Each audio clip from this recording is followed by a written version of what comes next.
প্রিয় দর্শক, সবাইকে স্বাগত জানাচ্ছি প্রমিসেস জানতে চাই আজকের পর্বে। আমি নুসরাত কি রহমান।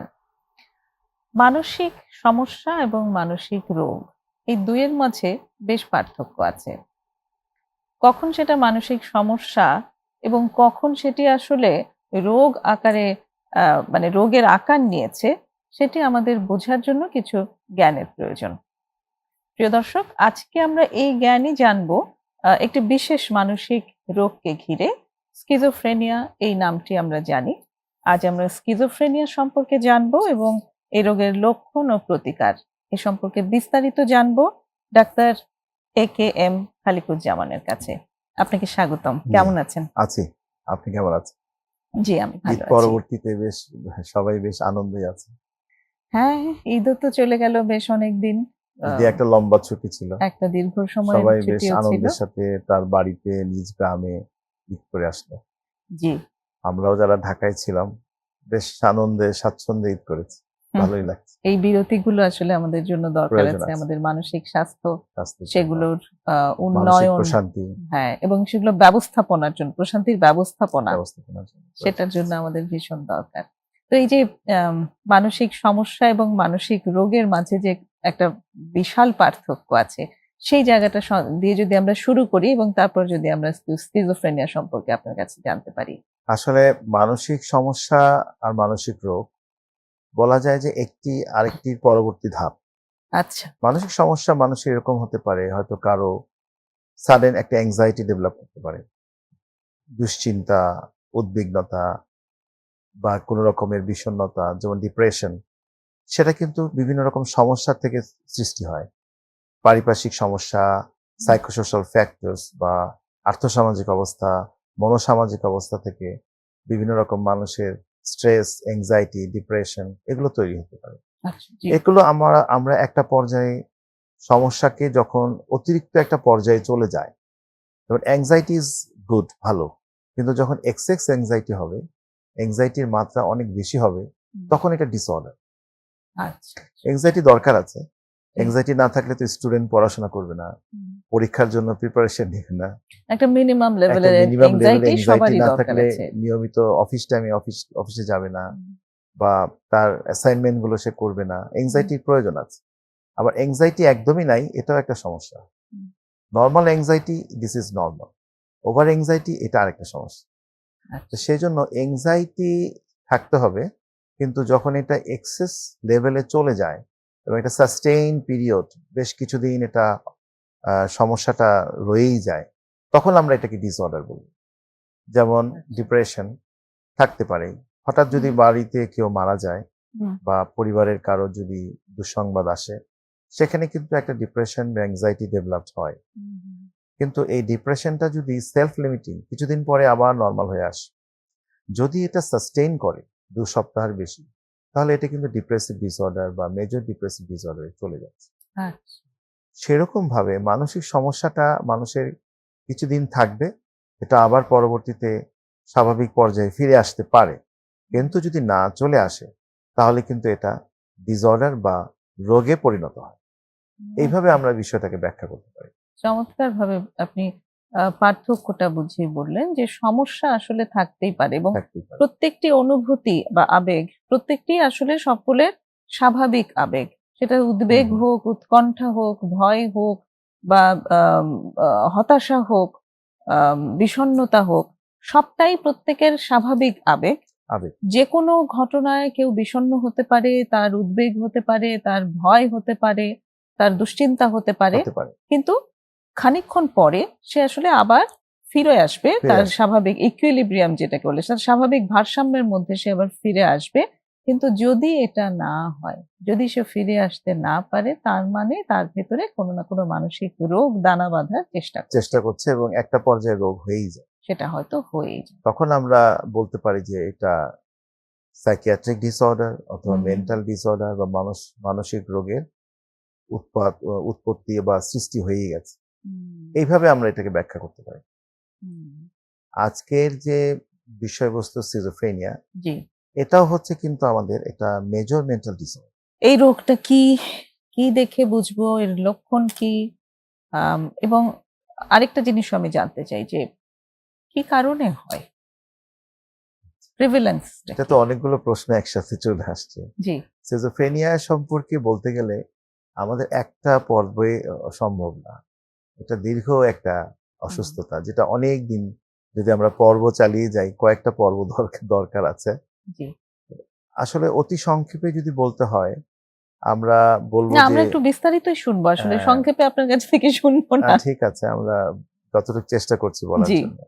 সিজোফ্রেনিয়া, এটা নামটা আসছে আসলে ইউজেন ব্লয়লার, একজন সায়েন্টিস্ট, উনি একজন ডাক্তার, উনার মাধ্যমে এই নামটা প্রতিষ্ঠিত হয়। এটার পূর্ববর্তী নাম ছিল কিন্তু ডিমেনশিয়া প্রিকক্স, বা যেভাবে আছে এমিল ক্রেপলিন যে নামটা দিয়েছিল প্রথম দিকে, সেইভাবে আমরা ধীরে ধীরে এটা সিজোফ্রেনিয়া হিসেবে এটা প্রতিষ্ঠিত হয় নাম।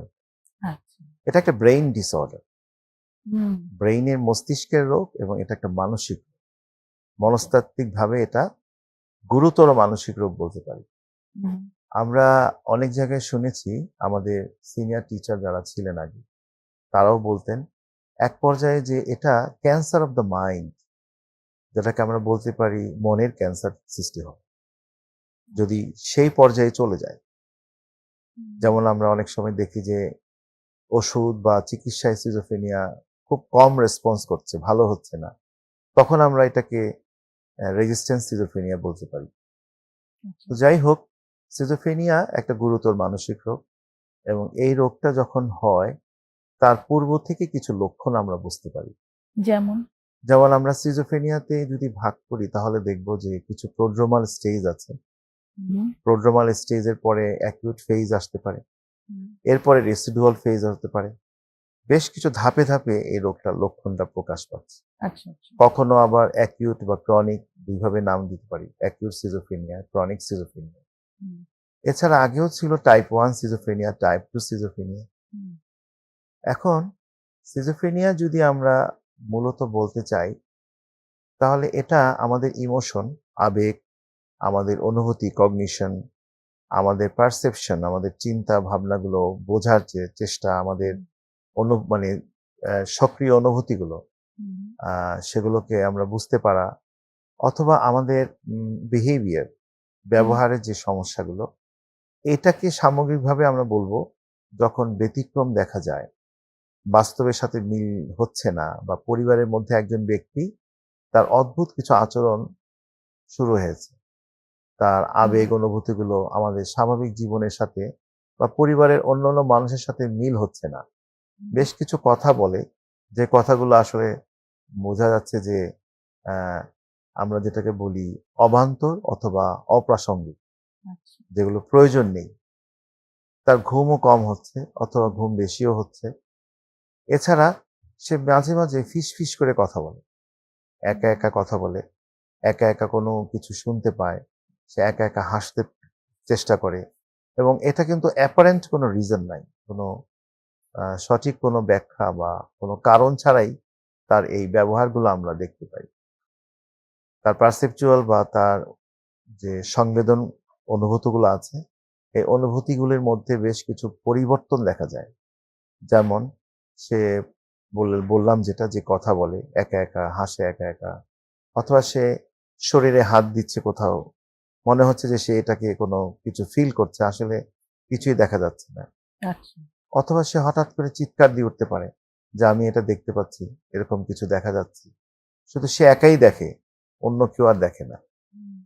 এমনও হতে পারে সে বসে আছে, সে কানে কিছু মানুষের কথা শুনতে পায়, হুম। যে কথাগুলো অন্যান্য মানুষরা শুনতে পাচ্ছে না, সে একাই শুনতে পাচ্ছে। হুম। কিন্তু মানুষকে সে দেখছে না, যাদের কথা সে শুনছে বা যাদের কথা সে শুনতে পায়, শুধু তাদের কথাটাই সে শুনতে পাচ্ছে, কিন্তু সে মানুষ যে তার কাছে উপস্থিত আছে সেটা কিন্তু নাই। হুম। মানে অদৃশ্য কিছু কথা, বা আমরা যেটাকে বলি গায়েবী কথা, কানে আসে, এবং সে সেটা শোনার পরে সে একা একা রেসপন্স করতে পারে। সে মাঝে মাঝে একা একা কথাও বলে, কারণ কানে সে কথাগুলো শুনছে, সে সেটার উত্তর উত্তর। তো দিতে হবে।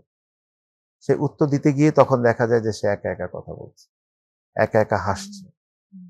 এই যে ব্যবহারের পরিবর্তন, হুম। তার আবেগ অনুভূতি, ইমোশন, কগনিশন, তার পারসেপশন, তার বিহেভিয়ার, এই পরিবর্তনগুলোর মধ্যেই আমরা দেখতে পাবো যে সিজোফ্রেনিয়ার লক্ষণ প্রকাশ পায়। অনেক ধন্যবাদ। একটা বিরতির সময় হয়ে এলো। আমরা স্কিজোফ্রেনিয়ার লক্ষণ মানে কোর লক্ষণগুলো সম্পর্কে জানলাম। কিন্তু এরপরে আরো একটু বিস্তারিত জানতে চাইবো। আপনি আরো ২ রকম মানে টাইপের কথা বলেছেন সেগুলো সম্পর্কে একটু জানতে চাইবো। দর্শক সঙ্গেই থাকুন। এক্ষুনি বিরতি নিয়ে ফিরছি।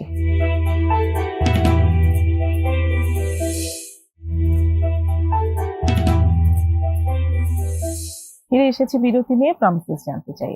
কথা হচ্ছে স্কিজোফ্রেনিয়া রোগের লক্ষণ ও প্রতিকার নিয়ে ডাক্তার এ.কে.এম. খালিকুজ্জামানের সাথে। আমরা জানলাম যে স্কিজোফ্রেনিয়া রোগটা কি সেটা আপনি জানালেন যে একজন মানুষের চিন্তা, আবেগ, দৃষ্টিভঙ্গি এবং আচরণের মাঝে যখন ব্যবহার। একটা আচরণ ব্যবহার তার মাঝে যখন একটা ভারসাম্যহীনতা যদি বলি বা স্বাভাবিকের সাথে যখন মিল থাকে না তখন সেই জায়গাটা মানে স্কিজোফ্রেনিয়া রোগের লক্ষণগুলো এভাবে প্রকাশ হয়। আপনি আরো ২ টো ধরনের কথা বলেছেন। অ্যাকিউট স্কিজোফ্রেনিয়া এবং ক্রনিক স্কিজোফ্রেনিয়া। এগুলো হ্যাঁ, এটা আমরা হচ্ছে কিভাবে যে বুঝবো? যখন আমরা দেখেছি যে আমরা প্রোড্রোমাল স্টেজ বললাম যে বেশ কিছু আচরণ সে তখনও রোগের পরিণত হয়নি, কিন্তু হুম, তার আচরণগুলোর মধ্যে পরিবর্তন দেখা যাচ্ছে। যেমন? কিছু অদ্ভুত আচরণ করে সে।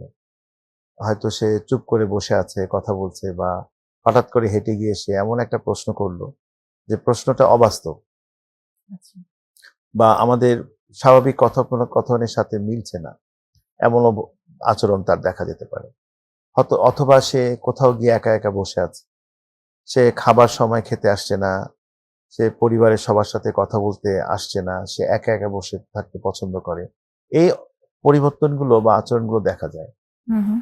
এখন একটা স্টেজে যখন, একটা পর্যায়ে যখন বেশ কিছু বিষয় ডেভেলপড হয়, যেমন আমরা বলতে পারি যে যেগুলো আমরা এইভাবে বলবো যে তার মধ্যে বেশ কিছু ভ্রান্ত বিশ্বাস, ভ্রান্ত অনুভূতি, বা মিথ্যা অনুভূতি, অথবা যে অনুভূতিগুলো শুধু সেই বুঝতে পারে আর কেউ বুঝতে পারছে না, যেটাকে আমরা বলি ডিলিউশন বা ভ্রান্ত বিশ্বাস, বা চিন্তার সমস্যা, বা হ্যালোসিনেশন যেটা হচ্ছে পারসেপশনের সমস্যা, বা বুঝতে পারা, যেমন সে মনে হচ্ছে সে চোখে কিছু দেখছে, কানে কিছু শুনছে, হুম, অথবা সে গায়ে কিছু অনুভূতি বা অনুভব করছে যে তাকে কেউ গায়ে স্পর্শ করছে, বা তার গায়ে কোথাও তাপমাত্রা বেড়ে গেছে। হুম, এই ধরনের কিছু অনুভূতি তার আসে। অথবা সে হয়তো কোথাও বসে আছে, সে বলছে এখানে বেশ সুগন্ধ পাচ্ছে, কিন্তু আসলে সেখানে কোনো সুগন্ধের কোনো আহ, মানে উদাহরণ বা কোনো কিছুর ঘটনা ঘটেনি, অথচ সে বলতে চাচ্ছে যে এখানে দুর্গন্ধ পাচ্ছি। এই যে অনুভূতিগুলো সে বলতে পারছে বা বলছে, এগুলো আমরা বিভিন্ন রকম হ্যালোসিনেশন বলে থাকি। হুম, এগুলো যখন প্রকট আকারে দেখা দিবে, কখনো উত্তেজিত হয়ে যাচ্ছে, কখনো আহ অতিরিক্ত কথা বলছে, হুম, এমনকি বেশি উত্তেজনার কারণে সে ভাঙচুরও করতে পারে বাড়িতে, হুম, কাউকে আঘাতও করতে পারে, হুম। অথবা এমন উত্তেজিত হলো যে বাসার জিনিসপত্রগুলো ভেঙে ফেলছে, আচ্ছা, আচ্ছা। এরকমও হতে পারে। তখন আমরা এটাকে অ্যাকিউট ফেজ বা অ্যাকিউট স্টেজ অফ সিজোফ্রেনিয়া আমরা বলতে পারি, আচ্ছা। যেখানে বেশ কিছু লক্ষণ থাকে, এবং ডিলিউশন, লক্ষণগুলো হ্যালোসিনেশন, খুব প্রকট, হ্যাঁ, কথাগুলো বেশ জোরালো। ডিসঅর্গানাইজড কথাবার্তা হবে, হুম, অথবা তার ব্যবহারগুলো অন্যরকম হবে। এই বিষয়গুলো যখন আমরা বেশি পাই, তখন আমরা বলবো যে না, এটা প্রকট আকারে বা অত্যন্ত গাঢ় আকারে আমরা সিজোফ্রেনিয়া দেখতে পাই। আবার ক্রনিক সিজোফ্রেনিয়া যখন দেখবো যে না, সে চুপচাপ বসে আছে, তার রোগটা দীর্ঘদিন, সে কারোর সাথে কথা বলছে না, হুম, বা সে সমাজে কারোর সাথে মিশতে যাচ্ছে না, সে একা একাই বসে থাকে, বা কোনো সামাজিক অনুষ্ঠান বা কোনো উদযাপন উৎসবে সে কোথাও নিজেকে অংশগ্রহণ করতে চাচ্ছে না, জোর করেও তাকে নিয়ে যাওয়া যাচ্ছে না, ইভেন তার সাধারণ জীবনযাপন বা দৈনন্দিন কাজকর্ম সে করতে পারছে না বা করছে না, হুম, তাহলে আমরা বুঝতে পারবো যে সে একটা নেগেটিভ সিম্পটম বা একটা সোশ্যাল উইথড্রয়াল, বা সামাজিক ভাবে সে নিজেকে লুকিয়ে রাখছে বা গুটিয়ে রাখছে, নিজেকে গুটিয়ে ফেলছে। এই যে কতগুলো লক্ষণ আমরা পাই, চুপচাপ হয়ে যাওয়া, এটা আমরা অনেকদিন দেখতে পারি যে ক্রনিক সিজোফ্রেনিয়া বা নেগেটিভ সিম্পটমস অফ সিজোফ্রেনিয়ার মধ্যে দেখা যায়। এইরকম সিজোফ্রেনিয়ার বেশ কিছু লক্ষণ আমরা আলোচনা করতে পারি। যেটা বর্তমান গবেষণায় আমেরিকান সাইকিয়াট্রিক অ্যাসোসিয়েশনের মাধ্যমে যেটা আমরা DSM-5 যেটা পেয়ে থাকি যে সিজোফ্রেনিয়ার অনেকগুলো প্যাথোলজি কিন্তু একই রকম প্যাথোলজি, আচ্ছা। যেমন তার রোগের বিভিন্ন কারণ সেগুলো আসলে আগে বিভাজিত ছিল, অনেক বিভক্ত ছিল, হুম, অনেকগুলো টাইপস ছিল। এখন তো টাইপস গুলো একত্র হয়েই গেছে বলা যায়। ক্যাটাটোনিক সিজোফ্রেনিয়া নামে একটা সিজোফ্রেনিয়া আছে যেটা তার শরীরের যে মোটর মুভমেন্ট মানে তার মাংসপেশি বা হাড়ের যে মুভমেন্ট গুলো সেগুলো একটা জায়গায় স্থির হয়ে থাকে। এরকমও সিজোফ্রেনিয়া আমরা দেখতে পাই। তাহলে আচ্ছা, আচ্ছা। সিজোফ্রেনিয়ার লক্ষণ আলোচনা করলে সেটা দীর্ঘ সময় চলে যাবে। তো মূল জি। সমস্যাটা হচ্ছে আমরা অ্যাকিউট এবং ক্রনিক সিজোফ্রেনিয়াটাই বেশি আমরা আলোচনা করি এবং এটা বেশি পেয়ে থাকি। হুম। আর এই কিছু, কিছু লক্ষণের ক্ষেত্রে যেমন দেখা যায় যে কেউ বলছে যে আম আমি আমি হচ্ছি ইমাম মাহদী বা আমি হচ্ছি আম যিশু আম হ্যাঁ, যার আবার এরকম বলে। আসবার অনেকে কথা। এরকম বলে যে আমি আল্লাহ পাকের একটা রূপ নিয়ে এসেছি। হ্যাঁ, এরকমও বলে। হুম। তাহলে এবং এখানে বলে যে আমার সাথে আল্লাহর তো কথা হয় কথা হচ্ছে, বা এরকম কারো সাথে হ্যাঁ, কথা হয়। কথা হচ্ছে। অথবা সে এমনও কিছু কাজ করে যেমন তার কানে কিছু কথা আসছে যে তুমি হ্যাঁ, এখন যে এটা করো। আ হ্যাঁ, হ্যাঁ, তুমি ইনস্ট্রাকশন এখন আসছে। এটা ধরো, তুমি তাকে মারো বা হুম, তুমি এটা ভেঙে ফেলো অথবা হুম, তুমি এখন নিজে মরে যাও। হুম। যেটা আমরা কমান্ড হ্যালোসিনেশন বলি। কমান্ড। হ্যালোসিনেশনের মধ্যে কমান্ডিং। হুম, সেই ক্ষেত্রে দেখা যাচ্ছে যে সে এটা করেও ফেলে হুম, এবং করার কারণ হচ্ছে যে সে মনে করছে যে আমার এই কমান্ড বা যেটা আমি শুনতে পাচ্ছি কানে, হুম, এটা আমার জন্য জীবনের অনেক বড় একটা হুম। আশীর্বাদ। এটা আমার করতে হ্যাঁ, হবে, এটা আমাকে করতে হবে। কিন্তু করতে হবে। কমান্ডটা আমাকে দিয়েছে। যে দিয়েছে আমি খুব স্পেশাল বলে আমার কাছে এই কমান্ডটা কমান্ডটা এসেছে। আসছে, অন্যদের কাছে তো আসেনি। আসেনি। সে এই চিন্তাধারার এই চিন্তাগুলো জায়গা তার থেকে। মধ্যে আসছে, থট ইকো হচ্ছে। হুম। এগুলো আমরা দেখতে পাচ্ছি যে অনেকে সিজোফ্রেনিয়াতে এসে পাওয়া যাচ্ছে। জিজ্ঞাসা করতে থাকে যেমন যে, "আপনার এখানে আ মানে ক্যামেরা লাগানো নেই তো? আমার কথাগুলো বাইরে সবাই শুনে ফেলবে না তো?" হ্যাঁ, সেটা তো অবশ্যই। তখন সে এই বিষয়টা সন্দেহ করে হুম, যে কেউ কি তাকে ফলো করছে কিনা। হুম, দেখা যাচ্ছে যে দূরে ২-৪ জন লোক বসে আছে। হুম। সে বলছে ওরা আমাকে নিয়ে কথা বলছে। আমাকে নিয়ে কথা বলছে। হ্যাঁ। অথবা বাড়িতে অনেক সময় বাড়ির আশেপাশে আপনার ওই সবজি বিক্রেতা, মুরগি বিক্রেতা আসে। হুম, তারা যখন ওইটা সবজি নিয়ে ডাক দেয়, তখন তো সে মনে করছে তাকে নিয়ে সে ডাকছে হুম, বা তাকে নিয়ে সে কথা বলছে হুম, বা তাকে উপহাস করার জন্য এই এই সবজি বিক্রেতা তাকে কটাক্ষ করছে। এই যে হুম, সন্দেহগুলো অথবা মনে করছে যে, যে লোকগুলো আমার পিছনে ঘুরছে এরা বোধহয় আমাকে ক্ষতি করবে। হুম, আমার হয়তো টাকা-পয়সা নিয়ে যাবে, সম্পত্তি নিয়ে যাবে বা আমাকে মারবে, হুম, আমাকে ধরে নিয়ে যাবে। হুম, অহেতুক যে সন্দেহটা, হুম। এগুলো কিন্তু সিজোফ্রেনিয়া রোগের মধ্যে পাওয়া যায়। মানে এখানে আবার প্যারানয়েড পার্সোনালিটি থেকে পার্থক্য আছে। এই হ্যাঁ, প্যারানয়েড পারসোনালিটির সাথে এটার পার্থক্য অবশ্যই আছে। হুম, যেহেতু সিজোফ্রেনিয়া এটা হচ্ছে হায়ারার্কিতে এটা অনেক বেশি একটা মেজর সাইকিয়াট্রিক ডিজিজ। জি। তো সেই ক্ষেত্রে আরেকটা বিষয় আমরা দেখতে পাই যেমন কিছু ব্যক্তিত্ব আছে যেটা হুম, সিজোফ্রেনিয়ার লক্ষণ প্রকাশ পায়। যেমন সিজোটিপাল একটা আচ্ছা, আচ্ছা। নাম আছে। সিজোটিপাল পার্সোনালিটি ডিসঅর্ডার, ব্যক্তিত্বের সমস্যা। হুম, সিজয়েড পার্সোনালিটি ডিসঅর্ডার। জি। এগুলোতেও আমরা দেখি যে এই সমস্যাগুলো পরবর্তীতে সিজোফ্রেনিয়ার রূপ নিতে পারে। শিজয়েড পার্সোনালিটি হ্যাঁ, বা শিজোটাইপাল সেগুলো কিভাবে কি দেখলে বোঝা যাবে? এগুলো হচ্ছে আপনার ছোটবেলা থেকেই সে একা থাকতে চায়, পছন্দ করে। আচ্ছা। কারো সাথে মিশতে চায় না। তার জ্ঞান, বিবেক, বুদ্ধি ভালো আছে, কিন্তু সে চুপচাপ থাকবে। তার বন্ধু-বান্ধব কম। হুম, তার পরিবারের অন্যান্য সদস্যদের সাথে সে কথা বলে না। কথা বলতে চায় না। হুম, একটা দূরত্ব বজায় রাখে। এই ধরনের ব্যক্তিত্ব কিন্তু আমরা অনেকের মধ্যে দেখতে পাই। হুম, তার মানে তার সিজোফ্রেনিয়া হয়ে গেছে তা না।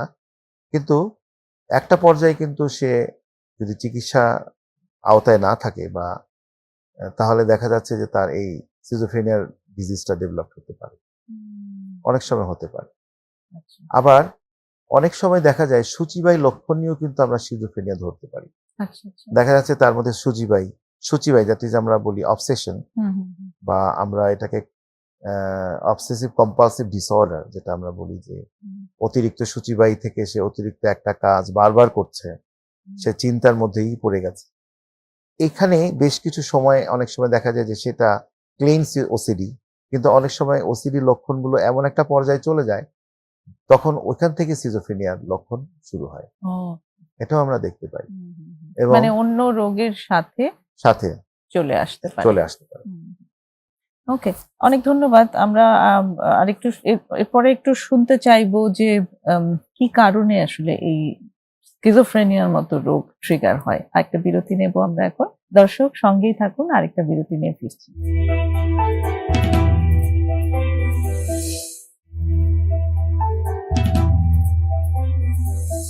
আপনারা দেখছেন প্রমিসেস জানতে চাই, ফিরে এসেছি আবার বিরতি নিয়ে।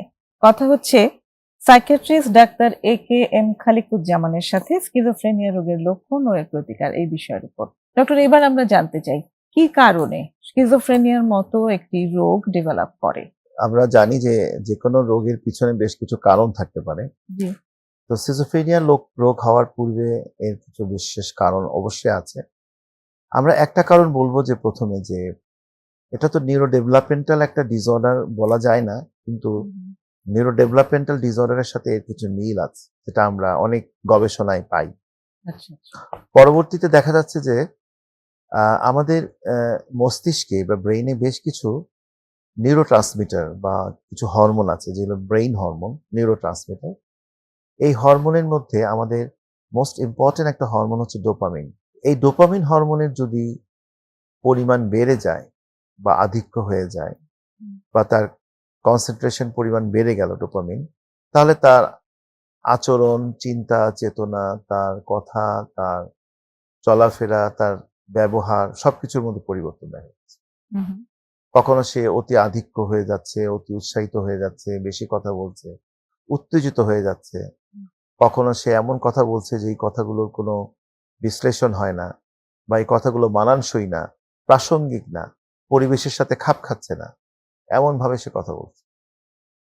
এটা একটা কারণ হতে পারে। তো এইটাকে যখন আমরা অধিকাংশই দেখি যে নিউরো ট্রান্সমিটারের কিছুটা সামঞ্জস্যহীনতা বা অধিক আধিক্য থাকতে পারে, বা তার পরিমাণ কমেও যেতে পারে, সেক্ষেত্রে আমরা এই রোগের লক্ষণ আমরা বুঝতে পারি। আচ্ছা, এছাড়া বেশ কিছু জিনগত সমস্যা আছে, জেনেটিক ফ্যাক্টরস যেটা আমরা আচ্ছা, বলি। Genetic factor. যেমন জেনেটিক ফ্যাক্টরের মধ্যে আমরা অনেকগুলো দেখেছি বিভিন্ন রকম জিনগত কারণে আহ, আমরা এই সিজোফ্রেনিয়া রোগটা আপনার তৈরি হতে পারে, বা সিজোফ্রেনিয়া রোগটা সৃষ্টি হতে পারে। আরেকটা হচ্ছে যে আমাদের মানে আপনি বলছেন টুইন যে স্টাডি, যেটা জেনেটিক্যালি যদি কারো বংশগতিতে থেকে থাকে এই ধরনের রোগ, তার বংশে যদি কারো থেকে থাকে, তাহলে পরবর্তী বংশধরদের এই রোগ হওয়ার সম্ভাবনা অনেক বেশি। এটা কি এরকমই এটা যে একটা স্টাডি আছে, আচ্ছা, টুইন স্টাডি আমরা বলতে পারি। যেমন সিজোফ্রেনিয়ার ক্ষেত্রে যদি একজন মা বা একজন বাবা বা বাবা মার মধ্যে যদি একজনের সিজোফ্রেনিয়া থাকে, তাহলে তার সন্তানদের মধ্যে সিজোফ্রেনিয়া হওয়ার সম্ভাবনা বেশ, ধরা যায় যে 14 থেকে 16%। আচ্ছা।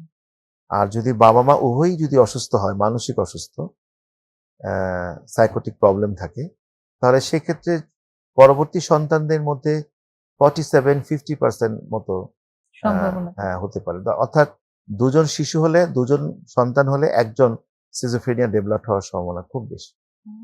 এটা আমাদের টুইন স্টাডিতে, বা আমাদের যে আপনার মোনোজাইগোটিক ডাইজাইগোটিক টুইনস, যেটা এই ক্ষেত্রে আমরা এই স্টাডিতে আমরা পেয়েছি। এছাড়া এটা কি অনেক এরকম যে স্কিজোফ্রেনিয়া যাদের আছে তাদের বংশগতিতে যারা আসবে সামনে তাদের স্কিজোফ্রেনিয়াই হবে, নাকি অন্য মানসিক রোগও অন্য হতে পারে মানসিক সেটা? রোগও হতে পারে, আচ্ছা, অবশ্যই অন্য মানসিক রোগও হতে পারে। সিজোফ্রেনিয়াই হবে এমন আচ্ছা। কোনো ভিত্তি নাই, বা এমন কোনো বৈজ্ঞানিক ব্যাখ্যাও নাই, হুম। কিন্তু সিজোফ্রেনিয়া হওয়ার সম্ভাবনাও আছে, মানে যে কোনো রকম মানসিক রোগের সম্ভাবনা তার ভেতরে বেশি। থাকে। হ্যাঁ, যেমন ফার্স্ট ডিগ্রি ব্লাড রিলেশন যারা আছে তাদের হুম, মধ্যে একটু বেশি। হুম, এমন আছে যে কোনো কাজিন বা তার আপন ফার্স্ট কাজিন, সেকেন্ড কাজিন বা কাজিনদের মধ্যেও আছে। তাহলে দেখা যাচ্ছে যে ফ্যামিলি হিস্ট্রি যদি পজিটিভ থাকে, হুম, বা ফ্যামিলিতে যদি সিজোফ্রেনিয়া রোগের লক্ষণ বা হুম, পজিটিভ কোনো হিস্ট্রি থাকে, যে অন্যদেরও সিজোফ্রেনিয়া রয়েছে, বা তার খালার ছিল, ফুপুর ছিল, চাচা, মামা কারো ছিল, হুম, তাহলে কিন্তু এটা সেক্ষেত্রে কিন্তু আমরা যেটাকে আমরা বলি জেনেটিক ফ্যাক্টরের মধ্যে কিন্তু এটা পড়ে যাচ্ছে, পড়ে যেতে পারে। সিজোফ্রেনিয়া হতে পারে। পরবর্তীতে বিভিন্ন রকম সাইকোসোশ্যাল বা এনভায়রনমেন্টাল ফ্যাক্টরস যদি থাকে, হুম মনোসামাজিক অবস্থা, পারিপার্শ্বিক অবস্থা, পরিবেশগত কারণ, জি এই সমস্ত কারণেও কিন্তু সিজোফ্রেনিয়া ডেভেলপ হতে পারে।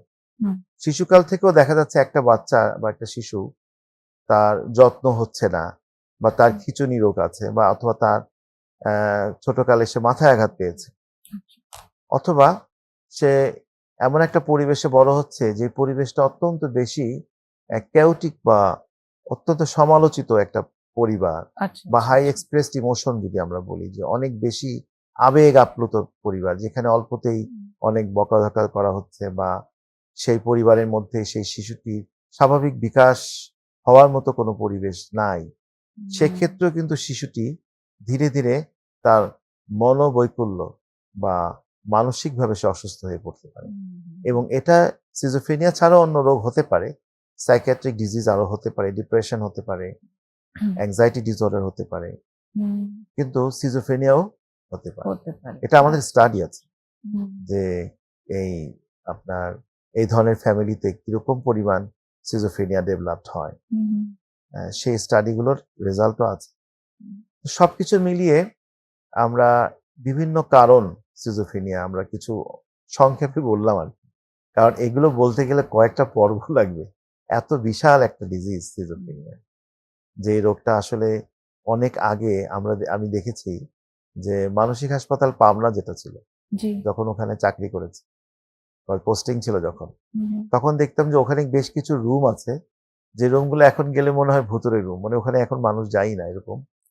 সেই রুমগুলোতে কিন্তু আপনার মানসিক রোগী রেখে দেওয়া হতো যখন আহ, মানে বৈজ্ঞানিক চিকিৎসাটা অত বেশি ডেভেলপড হয়নি বা আচ্ছা ওষুধ আসেনি। আচ্ছা মানসিক রোগের ওষুধ তো অনেক পরে এসছে, হুম, 1954 বা 52 সাল থেকে মানসিক রোগের ওষুধ আসা শুরু হয়েছে। আচ্ছা তো তার আগে কিন্তু মানসিক রোগীদেরকে ইনসুলিন দিয়ে তাদেরকে দমিয়ে রাখা হতো, বা আচ্ছা তাদেরকে আচ্ছা একা ঘরে আটকে রাখা হতো। কিছু কারণ স্টিগমা ডেফিনেটলি স্টিগমা আছে। স্টিগমা ছিল এরকম যে মানসিক রোগ হওয়া মানেই সে শেষ হয়ে গেল, হুম, পরিবারটা শেষ হয়ে গেল, পরিবারের মান সম্মান, সামাজিক অবস্থান বলতে আর কিছুই নাই।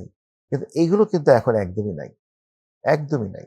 কারণ মানসিক রোগের এত উন্নতি হয়েছে, মানসিক রোগের চিকিৎসা, জি মানসিক রোগের চিকিৎসা এবং তার ব্যবস্থাপনা ম্যানেজমেন্ট হুম, এতটাই ডেভেলপ হয়েছে globally, hmm, world wide, even in our country বাংলাদেশেও, হুম, যেটা আমরা চিন্তাই করতে পারি না। এখন মানুষ তো এই রোগটা হওয়া মানেই যে সে শেষ হয়ে গেল, তার পরিবার শেষ হয়ে গেল, এটাকে কিন্তু এখন মানুষ আর নেগেটিভ ভাবে নেয় না। যেটার চিকিৎসা আছে, বৈজ্ঞানিক চিকিৎসা আছে, এবং চিকিৎসা নিয়ে একটা মানুষ সুস্থ থাকতে পারে, স্বাভাবিক সমাজ জীবন, পারিবারিক জীবনও সে মেইনটেইন করতে পারে। তার মানে বলতে চাচ্ছেন যে এই স্কিজোফ্রেনিয়া একটি রোগ, যে রোগটির আম, বৈজ্ঞানিক মেডিসিনের মাধ্যমে সেটা চিকিৎসা করা হ্যাঁ, সম্ভব। অবশ্যই। আমরা বায়োকেমিক্যাল মানে যে ট্রিটমেন্টটা দিচ্ছি হুম, মেডিসিন দিয়ে, সেটার মাধ্যমে কিন্তু আমরা এটাকে ডেভেলপ করতে পারি, আচ্ছা এবং এটার মাধ্যমে আম, ডেভেলপ হচ্ছে।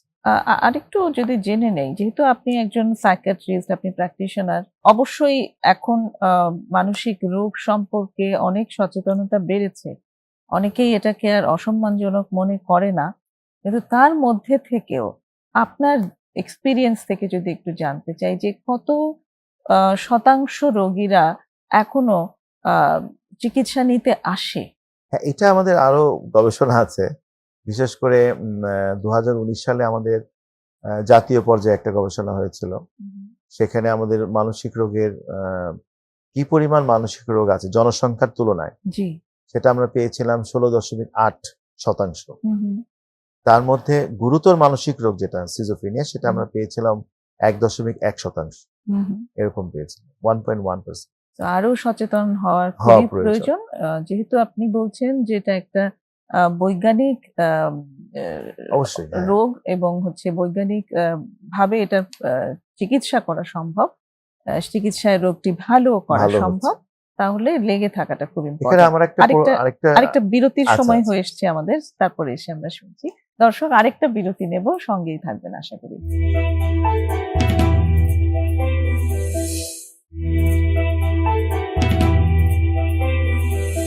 ফিরে এসেছি আবারও ছোট্ট বিরতি থেকে। আজ কথা হচ্ছে স্কিজোফ্রেনিয়া রোগের লক্ষণ ও প্রতিকার নিয়ে ডক্টর AKM খালিকুজ্জামানের সাথে। ডক্টর, আমরা স্কিজোফ্রেনিয়া রোগ সম্পর্কে জানলাম, লক্ষণ সম্পর্কে জানলাম। প্রতিকারে আপনি বলেছেন যে চিকিৎসায় এই রোগটি ভালো হয়। এবার চিকিৎসা সম্পর্কে একটু জানতে চাই যে এই রোগের চিকিৎসা আম টা কি? কিভাবে করা হয়?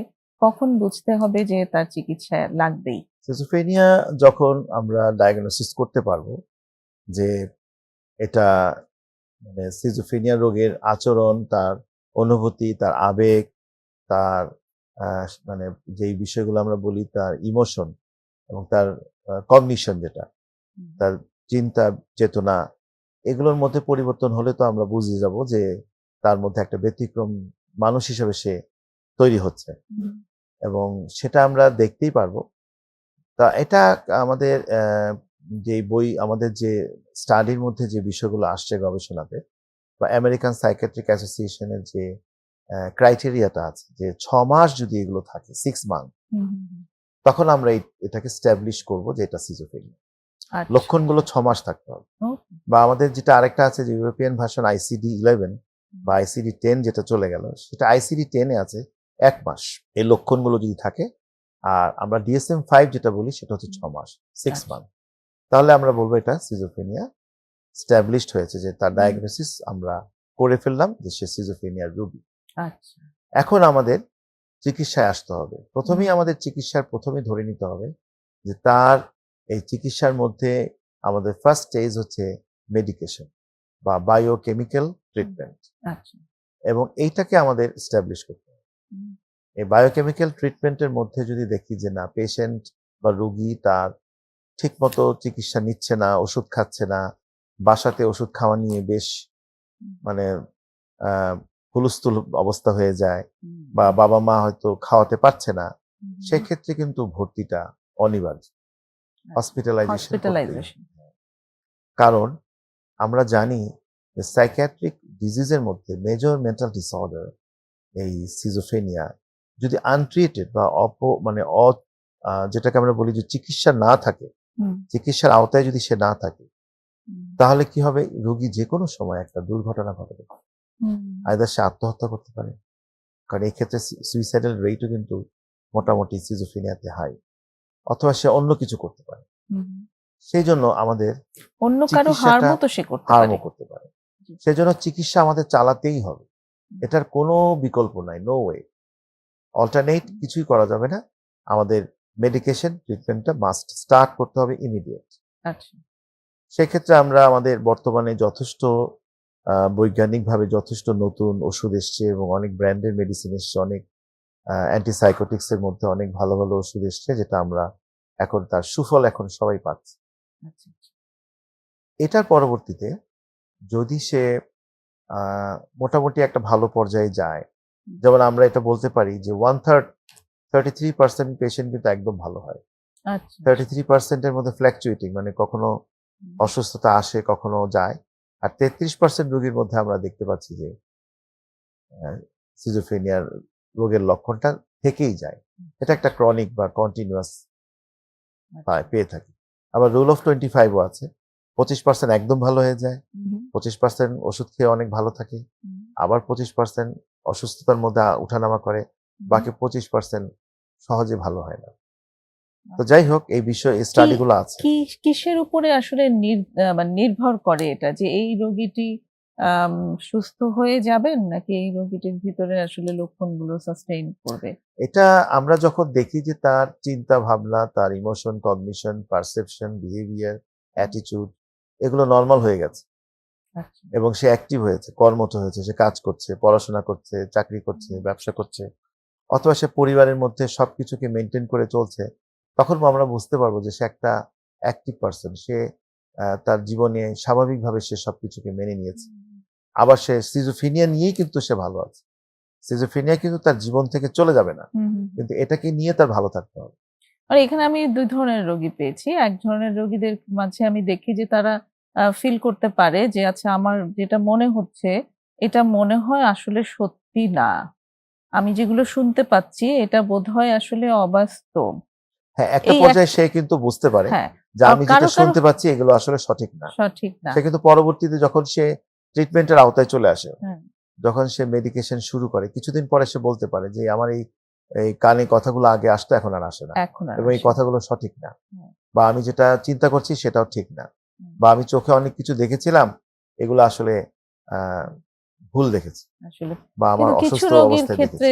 কিছু রোগীর ক্ষেত্রে এটা দেখা যায় যে তারা এই বিশ্বাস থেকে বের হতে পারে। রেডি না। হ্যাঁ, তারা কিছু বের রোগী হতে বের চায় না। হতে পারে না কারণ এটাকে বিশ্বাস তার করতে সেই চায়। কগনিশনটা ডেভেলপড হয় না। আচ্ছা। সেক্ষেত্রে কিন্তু আমাদের ভালো চিকিৎসা, হুম, রেগুলার ফলো আপ, নিয়মিত এগুলো করে যেতে পারে। আরেকটা বিষয় আমরা স্লিপ করে যাচ্ছি সেটা হচ্ছে সিজোফ্রেনিয়া রোগীরা কিন্তু একটা সময় নেশাগ্রস্ত হয়ে পড়ে। আচ্ছা। নেশায় অনেক আসক্ত ক্ষেত্রে হয়ে পড়ে, হ্যাঁ। নেশায় আসক্ত। বিশেষ করে গাঁজা যেটা আমরা ক্যানাবিস, হুম, আমরা আমাদের বেশ কিছু স্টাডি আছে যে সিজোফ্রেনিয়া রোগীদের সাথে ক্যানাবিসের একটা সম্পর্ক আছে। আচ্ছা।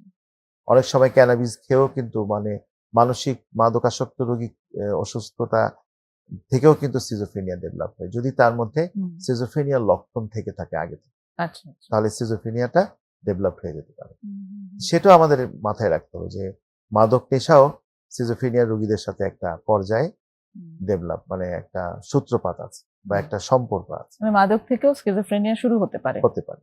আবার সিজোফ্রেনিয়া রোগীরা মাদকে আসক্ত হয়ে যায়, আসক্ত হয়ে যেতে পারে, হয়ে যেতে পারে। সেটারও তো সম্ভাবনা সেই আছে। সকল ক্ষেত্রেই আমরা দেখব যে আমাদের অ্যাডমিশন বা হাসপাতালে ভর্তিটা হচ্ছে একটা ইম্পোর্টেন্ট ট্রিটমেন্ট পার্ট। আচ্ছা, যদি আমরা ভর্তি না করি তাহলে বাসায় এই রোগীর চিকিৎসা অনেক সময় সম্ভব হয় না, কঠিন হয়ে যায়। কঠিন হয়ে যায়। এরকম কি প্রতিষ্ঠান আছে আসলে যাদের যেখানে গেলে এই স্কিজোফ্রেনিয়া রোগের জন্য চিকিৎসা পাওয়া আমাদের যাবে তো এবং মানে হসপিটাল ফ্যাসিলিটি বর্তমানে যথেষ্ট পাওয়া যাবে? চিকিৎসার সুযোগ বাংলাদেশে আছে। আচ্ছা। যে সুযোগটা আমাদের অনেক বেশি নাই। হুম, যেমন আমাদের জাতীয় মানসিক স্বাস্থ্য ইনস্টিটিউট যেটা আমাদের শেরেবাংলা নগর ঢাকায়, সেখানে এখন ৪০০ বেডের শয্যা নিয়ে এখন হাসপাতাল চলছে। হুম। হয়তোবা আরো ৫০ বেডের বা ১০০ বেডের, মানে এটা ৫০০ বেড পর্যন্ত আরো হওয়ার কথা। আচ্ছা, আচ্ছা, আচ্ছা। তো সেখানে আপনাদের নিয়মিত রোগী ভর্তি হচ্ছে, হুম, বহির্বিভাগে রোগী আসছে হুম, এবং সিজোফ্রেনিয়ার পেশেন্ট অনেকেই এখানে ভর্তি হয়। আচ্ছা। তো এটা একটা বিষয়। হুম, এরপরে হচ্ছে পাবনা মানসিক হাসপাতাল। জি, সেখানেও কিন্তু আপনার 500 বেড বা ৫০০ বেডের শয্যা, সেখানে সিজোফ্রেনিয়া রোগী বা হুম, অন্যান্য সাইকিয়াট্রিক ডিসঅর্ডার এর রোগীগুলো ভর্তি হচ্ছে। আচ্ছা। এছাড়া সরকারি যত হাসপাতাল আছে, হুম, মেডিকেল কলেজ হাসপাতাল, সেখানে প্রতিটা জায়গায় মানসিক রোগ বিভাগ বা আচ্ছা। মনোরোগ বিদ্যা বিভাগ আছে। হুম, সাইকিয়াট্রিক ডিপার্টমেন্ট আছে, আউটডোর আছে হুম, এবং ইনডোরও অনেক হাসপাতালে আ চালু হয়েছে, বেড নিয়ে চালু হয়েছে। হুম, এবং চিটং মেডিকেল কলেজে বেশ অনেক বেড আছে। আচ্ছা। প্রায় 60 প্লাস বেড হবে। হুম, সিলেট মেডিকেল কলেজ, আচ্ছা, ময়মনসিংহ মেডিকেল কলেজ। এছাড়া নতুন যে মেডিকেল কলেজগুলো হয়েছে সেখানে আউটডোর চালু হয়েছে। আচ্ছা। রাজশাহী মেডিকেল কলেজেও কিছুদিন আগে অ্যা অন্তঃবিভাগ বা হুম, রোগী ভর্তি শুরু হয়েছে। বাহ! এটা কিন্তু পর্যায়ক্রমে হয়ে যাচ্ছে। হুম, আমাদের বাংলাদেশ অ্যাসোসিয়েশন অফ সাইকিয়াট্রিস্ট যে আমাদের একটা সাইকিয়াট্রিক সোসাইটি আছে। হুম, সেই সোসাইটি অনবরত এই বিষয়ে কাজ করে যাচ্ছে। আর হুম। সরকারের অত্যন্ত সদিচ্ছাও আছে। আজকে আমরা আসলে একদমই শেষ পর্যায়ে চলে এসেছি। অনেক ধন্যবাদ আম চমৎকার বলেছি যে আলোচনার জন্য। সিজোফ্রেনিয়া এমন একটা ডিজিজ, এটা কয়েকটা পর্ব লাগবে জি, এটা অবশ্যই আমরা আলোচনা আবারও করতে। নিশ্চয়ই সেরকম সুযোগ পাবো আপনার সাথে আরো বিস্তারিত আলাপের। ঠিক। আজকের মতো এখানেই শেষ হচ্ছে। ধন্যবাদ। প্রিয় দর্শক, আজকের মতো আমাদের আলোচনা এখানেই শেষ হচ্ছে। আশা করি আপনাদের ভালো লেগেছে এই আলোচনা। আশা করছি আগামী পর্বেও আপনাদেরকে পাশে পাবো। ততক্ষণ পর্যন্ত সবাই ভালো থাকুন। খুদা হাফেজ।